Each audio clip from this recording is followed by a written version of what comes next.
André Bassiono. Mon séjour à l'Université Laval a été fantastique. Si j'avais à refaire, je retournerai encore à l'Université Laval. C'est comme une seconde patrie pour moi parce que j'ai trouvé non seulement une école de connaissances où on pouvait apprendre énormément, mais aussi j'ai pu m'intégrer dans la société québécoise. Depuis maintenant 33 ans, André Bassiono s'investit dans la recherche et le développement de technologies permettant d'accroître la productivité agricole africaine tout en préservant ses ressources naturelles. Le cours de chimie des sols est le cours qui m'a le plus servi dès le début de ma carrière pour pouvoir bâtir un laboratoire moderne d'analyse des sols, des eaux et des plantes.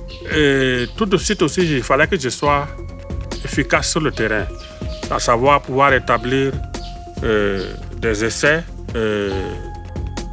sur le terrain avec les paysans, dans les champs des paysans et aussi en station. Et quand j'étais à l'Université Laval, j'ai eu la chance de travailler dans les parcelles expérimentales avec professeur Sescas. Et ça m'a beaucoup servi dès que j'ai commencé, le début de ma carrière.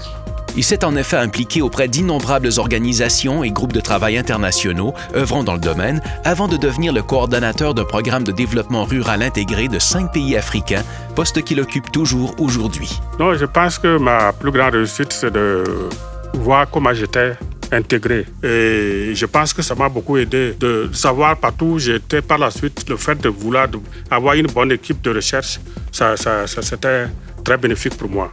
Ces travaux ont ouvert la voie au développement de la technique du microdosage d'engrais visant à réduire le risque de mauvaise récolte. Cette technique est désormais largement utilisée dans plusieurs pays africains. Un message particulier, j'aimerais voir les gens de département, des jeunes de département où j'ai étudié, beaucoup s'intéresser beaucoup plus à la recherche internationale car il y a beaucoup à faire.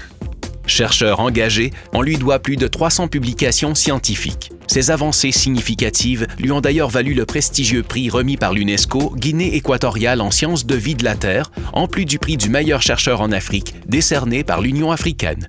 J'étais pas mal chanceux dans ma vie où j'ai reçu beaucoup de prix. Je clôture tout ça en ayant le grand prix des diplômés de l'Université Laval. C'est naturellement un très grand honneur.